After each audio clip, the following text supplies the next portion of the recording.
You don't need a mansion or a Hollywood name to leave behind a story that's more than just fame. Me to need a will, just a family, or a cat plotting world domination. Welcome to Celebrity Estate Chaos, where we prove a lot of things. Like how estate chaos isn't just for millionaires with private islands, anyone with stuff, relatives, or that one weird collection you think nobody's fighting over. And chances are, they will. Okay, let's dive into something really personal and often, overwhelming. Caring for aging parents and loved ones. If you've ever, found yourself in one of those moments of just absurd chaos, maybe yelling, "Where are the adult diapers?" while trying to find keys and the phone's ringing. Chuckles slightly. Yeah, definitely not the Hallmark movie version. Exactly. It's the unexpected full contact reality. It really is. It's often described as like a full-time job you didn't even apply for. Right. Just dropped in your lap. No training manual. No benefits either. And the sources you've gathered for this deep dive, they really pull back the curtain on that challenging reality, moving past the nice picture to the gritty stuff. That's pretty much our mission today. This deep dive is really for you, based on, a fascinating stack of material. We've got discussions from the Celebrity Estate Chaos YouTube channel. Interesting stuff there. Insights from author Tina Jin's books, Too Late to Panic, The Caregiver's Uh-Oh Handbook, and Shake, Rattle, and Regret. Her titles alone tell a story, don't they? They really do. Plus her website and a Medium article that was quite striking. So the goal is to unpack all that. Yeah, unpack the unexpected hurdles, pull up practical tips, emotional coping strategies, really hammer home the need for preparation and support. And maybe even find some of that surprising humor in it all. Exactly. Consider this your shortcut to getting the real deal on caregiving. Okay. And what jumps out right away from these sources is just how big the gap is between what people expect caregiving to be and what it actually is. Right. You picture tender moments, maybe, but not the constant grinding pressure. The sources talk a lot about difficult emotions people don't always admit to, like resentment, burnout. Oh, yeah. That feeling of being on unpaid overtime 24/7, always on alert. You never really switch off mentally. And the emotional toll. Wow. That image of crying in your car. Yeah, that came up in one discussion. It's so powerful, isn't it? It really is. It captures that desperate need for just a private moment to let it out because those moments are so rare. And that lack of downtime, it's not just emotional. It completely messes up your life logistics. Totally. Juggling your job, your own family, kids maybe, trying to sleep. It's this constant, exhausting juggling act. Work suffers, relationships get strained. Yeah. It just takes over everything. And the sources point out, despite all this effort, there's very little public recognition, no parades for caregivers, no medals. That invisibility, it must contribute to the burnout. Directly. The sources define caregiver burnout not just as feeling tired, but as real stress, fatigue, exhaustion. It has actual health consequences, physical and mental. It's serious stuff. Okay, so you're dealing with all that strain, emotional, logistical, and then you throw family dynamics into the mix. Oh, boy. Yeah, the sources are clear. Caregiving is like an intense pressure cooker for families. Any existing tensions just get magnified. Absolutely. A huge source of conflict seems to be that feeling of, why am I the only one doing everything? And sibling rivalry. Almost guaranteed to flare up. One source even called it Survivor Elder Edition. Wow. Survivor Elder Edition. That says a lot right there. The potential bitterness. It really does. And under stress, people tend to fall back into old family roles, right? The usual politeness can just evaporate. So power struggles over money, decisions. Major battlegrounds. And that Medium article you mentioned really focused on this, didn't it? From the sole caregiver's point of view. Yeah, describe the pain of handling everything, appointments, meds, personal care, while siblings are MIA. Until inheritance comes up, suddenly they're very interested. Exactly. Juggling all that, often taking a financial hit too, and then maybe getting accused by those same siblings of being controlling. When you're just trying to manage, just trying to keep things afloat and protect your parent, yeah, it's a really specific kind of hurt. It is. The article ends with this cake or confrontation dilemma when those siblings finally appear. Shows how deep the resentment can go. Which leads us neatly into a really central theme across all these sources, especially Tina Jin's work, preparedness. The whole approach isn't about, preventing every single bad thing that's impossible. It's about shifting your mindset from if something goes wrong to when. Accepting the unexpected is just part of it. Exactly. Anticipating the unpredictable. It feels less like doom and gloom and more like, well, practical realism. So Tina Jin's books are framed almost like emergency kits for emotions and logistics. Yeah, kind of. For different levels of the unexpected. Too late to panic for the really weird stuff. The caregiver's handbook for those, foreseeable but unforeseen hiccups. And shake, rattle, and regret for the bigger disasters.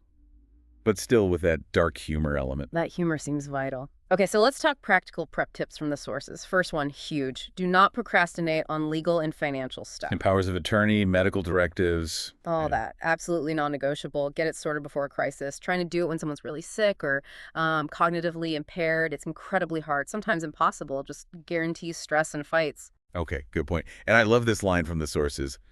Google is not a care plan. Chuckles. It's so true, right? You can search symptoms, sure, but you need a real, actual plan developed with doctors, family, the person needing care, if possible. Which means you have to have those tough conversations. You have to Yeah. before a crisis forces you. What are their wishes? Who's going to do what? What about the money? The sources say these talks are uncomfortable, obviously. Decline, mortality, money. Yeah, not easy dinner topics. But that phrase, you wish you had a family meeting before the meltdown, painfully accurate, I bet. The long-term cost of avoiding those talks is way higher. Much higher than the short-term awkwardness. And one more key prep point from the material. Just accept, early on, that caregiving is going to take over chunks of your calendar and your headspace. It's not something you just slot in neatly. No. So building your support system early is vital. Don't wait until you're totally underwater and alone. Speaking of being overwhelmed, let's get into those specific, moments the sources highlight, the real curveballs. Yeah, the stuff no standard manual prepares you for, the moments that feel completely surreal. Like that anecdote from Tina Jin about Granny's GPS. Oh, taking her to a nightclub instead of her usual route? Yeah. Laughs. The great Granny GPS glitch. Or finding dentures in the fridge. Which one source used as sort of a metaphor, right, for the disorientation, stress, and cognitive decline can cause? The sheer weirdness. Exactly. Those moments where you just stop and go, wait, what? Or the accidental alarmist story, someone trying to install a medical alert system. And accidentally calls the fire department. Sirens and everything. Yeah. Oh my Yeah. gosh. It just highlights how you suddenly need these mental muscles for improvising. Thinking on your feet in bizarre situations. Like caregiving is just one long improv show. It really can feel that way. Yeah. And part of being ready for that, part of building resilience is having a practical caregiver's kit. Okay. And importantly, Tina Jin stresses it's not just medical supplies, it's for you, the caregiver, too. Right. So what's in this kit, according to the sources? Okay, number 1, snacks. Sounds simple, right? But crucial. Being hangry plus stress. Bad combo. Terrible decisions happen when you're hangry. Also, a clear medication and allergy list for the person you're caring for. Super important if someone else has to step in, or it's 3 a.m. and you're exhausted. Like so. A flashlight, basic, but you'll be glad you have it in a power outage or whatever. Okay. And the one that really stood out to me, noise-canceling headphones. Ah, yes. Not just for peace and quiet, though that's good too. But the sources mentioned it specifically as a tool to block out, unsolicited advice. Exactly. Unhelpful advice, judgment, protecting your mental space. It really drives home that self-care isn't some luxury here. It's fundamental to just surviving the role. Absolutely. Yeah. Hydration, trying to get sleep. Yeah. The basics. You literally cannot pour from an empty cup. Or, the oxygen mask analogy. Put yours on first. So expanding that toolkit idea beyond the daily pit, what else do the sources suggest for being prepared, getting support? Having a wider list of emergency contacts. Not just the doctor, but maybe neighbors who can help. Friends, the pharmacist, that one cousin who's always calm in a crisis. Building a network beyond just immediate family. Yeah. And a small notebook and pen. Sounds basic again, but one source called it a caregiver command center. For jotting down symptoms, questions for the doctor, medication times. Or just a place to dump your thoughts when your brain is overloaded. I can see that being useful. And the go bag concept. Having one packed for the person you care for and one for yourself. What goes in? Meds, obviously. Toiletries, change of clothes, maybe comfort items like photos, ready for those sudden hospital trips or thinking about shake, rattle, and regret. evacuations, wildfires, floods, stuff like that. So the daily uh-ohs are almost like training wheels for bigger crises. In a way, yeah. They build that adaptability muscle. Having a plan for major emergencies beyond the daily kit is important. Using resources like watch duty for real-time info during crises that gets mentioned. It's a whole mindset shift, isn't it? Away from trying to be this mythical, perfect caregiver. Exactly. And embracing the uh-ohs, managing the chaos, finding ways to cope. Even making emergency prep less scary with ideas like go bag glam. Chuckles. I like that. Finding humor even in disaster planning. Okay, speaking of navigating chaos, communication comes up again and again in these sources as essential. It's huge GE.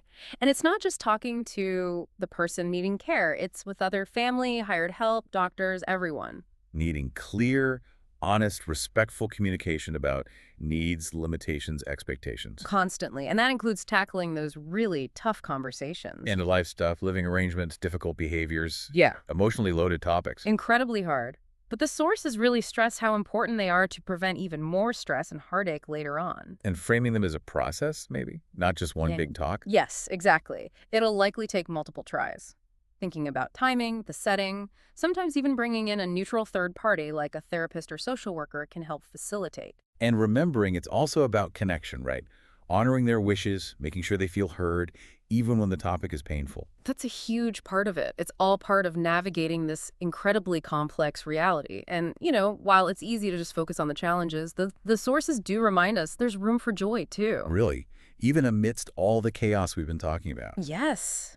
It might not be big, dramatic moments of joy. Often it's the little wins, like medication taken without a fight, a brief moment of real connection, a shared laugh over something silly, maybe even one of the uh-ohs after the fact. Letting go of that impossible, perfect caregiver ideal probably helps you actually see those small moments, I imagine. Absolutely. If you're constantly judging yourself against perfection, you miss the actual small successes, the moments of grace. In finding that joy, it seems linked back to self-care again. Definitely. You need the emotional and physical energy, the bandwidth to even notice those moments, to be present enough to appreciate them when they happen. So joy isn't just a nice to have, it's actually like a vital coping mechanism. It helps you keep going. Precisely. It reminds you why you're doing this difficult thing. It reinforces the human connection at the heart of it all. And that connection seems key with the person you're caring for, with other caregivers who get it.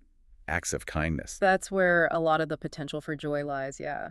Even in the messy reality. And just giving yourself permission to feel everything, right? The frustration, the sadness, the anger, and the moments of joy. It's all part of it. It is. The sources describe this complex emotional landscape. One simple tip mentioned was keeping a photo of you and your loved one smiling nearby as a visible reminder. Simple, but powerful. Okay, so if we bring this all together, the core message from these sources seems pretty clear. Yeah. Caregiving is unpredictable, it's demanding, it will challenge you in ways you can't even imagine right now. But preparation, practical and emotional, plus self-care, humor, connection, communication, and support.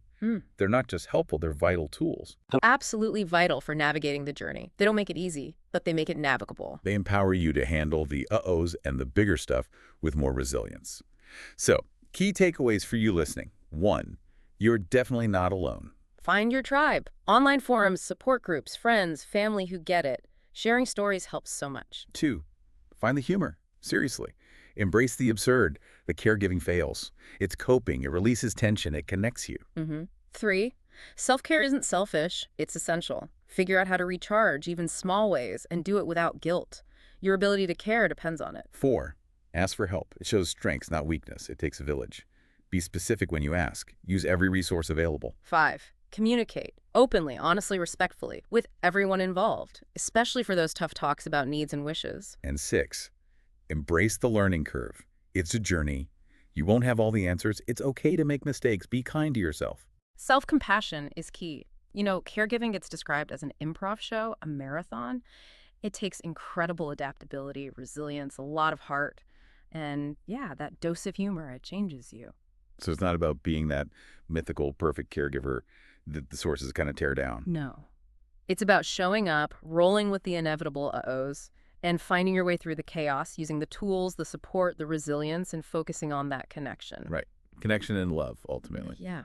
And maybe as you reflect on this deep dive, think about this for yourself, based on your own experiences, or maybe what you anticipate might happen. What's one uh-oh moment, big or small, that has taught you, or you think might teach you, something really important? About caregiving, sure, but maybe also just about yourself. That's a wrap for today's chaos. If you learned something, laughed a little, or now feel slightly more prepared for life's curveballs, we've done our job. Don't forget to like, share, and subscribe to our channel and follow us on social media. Catch us on Spotify, YouTube, and anywhere podcasts make you rethink your to-do list. Thanks for tuning in. And remember, if it's important and unexpected, we probably cover it. Stay safe, stay curious, and we'll see you next time.